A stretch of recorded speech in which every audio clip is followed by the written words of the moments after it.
뭔가 채널에 약간 그 취지를 뭔가 제가 알고 있는 피부과적 지식 중에 사람들한테 도움이 될 수 있는 만한 내용 뭐 이런 내용을 좀 전달하는 걸로 약간 목표가 그런 걸 삼아야 될 것 같아요. 처음에 아무 생각 없이 했는데 이제 사회적 가치 이런 걸 좀 생각해야 되는 것 같아요. 안녕하세요. 피부로 떠나는 여행 가이드 피부과 전문의 노성민입니다. 오늘은 비립종에 대해서 이야기해 보겠습니다. 눈 주위에 하얀 알맹이가 생겨서 이게 뭔가요? 라고 하고 오시는 분들이 많이 있는데요. 어떤 분들은 이제 가끔 눈곱이라고 생각을 하고 이거 눈곱인 줄 알고 이렇게 했는데 안 떨어진다거나 다른 사람이 눈곱 아니냐 이렇게 얘기를 듣고 이렇게 오시는 분들이 있습니다. 그래서 이러한 비립종은 어떤 거냐면 흰색이나 노란색 같은 좁쌀 같은 것들이 눈꺼풀, 눈밑 이렇게 얼굴 부위에 잘 생기는 걸 의미하는데요. 양성 종양입니다. 그래서 혹 같은 거고요. 보통 크기는 1에서 2mm, 그리고 안쪽에는 그 케라틴이라는 이러한 그 각질들이 쌓여가지고 생기는 그러한 양성 종양인데요. 보통 이제 자연적으로 생기기도 하고 후천적으로 생기기도 하는데요. 자연적으로 생기는 경우에는 그 눈꺼풀, 눈밑, 볼 이런 부위에 이제 보통 어느 연령대나 발생을 하고 후천적으로 생기는 경우도 많은데 얼굴에 그 상처를 입고 상처에 약간 하얀 좁쌀 같은 게 생기는 경우도 있고요. 많이 비비는 부위, 눈 주위나 볼이라든가 이런 부위에 생기는 분들이 있고 스테로이드를 장기간 사용한다거나 방사선 치료를 받으시는 분들, 그리고 자외선을 너무 오래 받았던 부위, 그런 부위에 이러한 비립종이 후천적으로 생길 수 있습니다. 보통 이러한 얼굴에 오돌도돌 올라온 것들 다른 게 되게 많아요. 그래서 다른 것과 좀 감별이 필요한데 보통 이제 좁쌀 여드름과 비슷해 보이긴 하지만 좁쌀 여드름은 시간이 지나면 이게 화농성 여드름으로 곪고 피지가 나올 수 있는데요. 이 비립종은 그냥 그대로 1년, 2년 이렇게 지속될 수 있고요. 또 다른 건 편평사마귀랑 헷갈릴 수 있는데 편평사마귀는 살색, 갈색들이 약간 편평하게 올라온 것이고 비립종은 약간 흰색, 노란색, 좁쌀 같은 것이기 때문에 모양에 있어서 차이가 있습니다. 그리고 눈 밑에 한관종이라고 해서 뭔가 이렇게 살색이나 붉은색으로 이렇게 오돌도돌해 보이는 게 되게 많이 있거든요. 그러한 것도 비립종과는 모양에 있어서 차이가 있어서 이런 걸로 구별을 할 수 있습니다.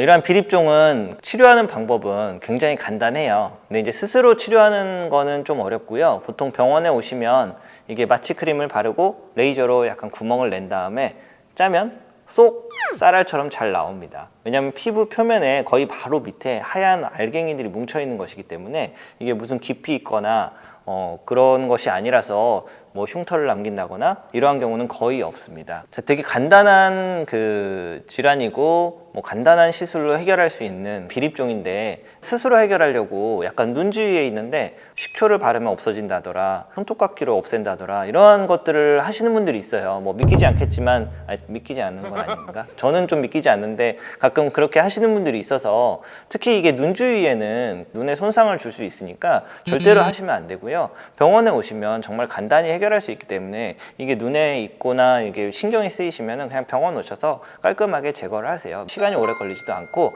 비용이 크게 많이 들지도 않습니다. 이것도 얼마인지는 안 알려주실 거죠? 이거는 뭐 개당 보통 1, 2만 원 정도 보시면 돼요. 되게 뭐 비용 많이 안 들어요. 쌀알처럼 잘 돼 있어서 딱 구멍을 내고 쏙 깨끗이 나오면 그 쾌감이 있어요. 제가 그 집에서도 할 수 있나요? 스스로 하기에는 생각보다 깊어요.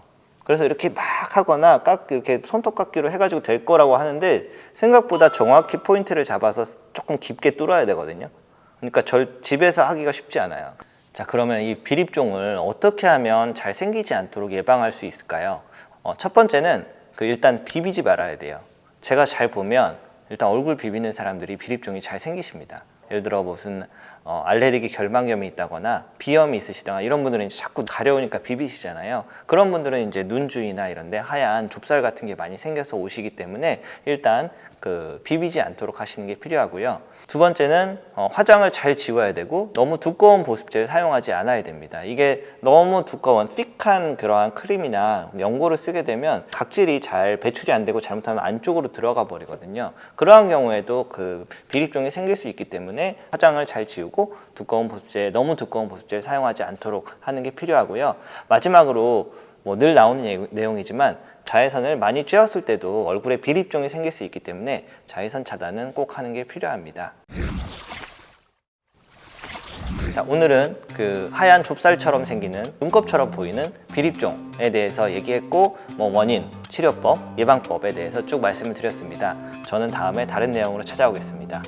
많은 시청 바랍니다.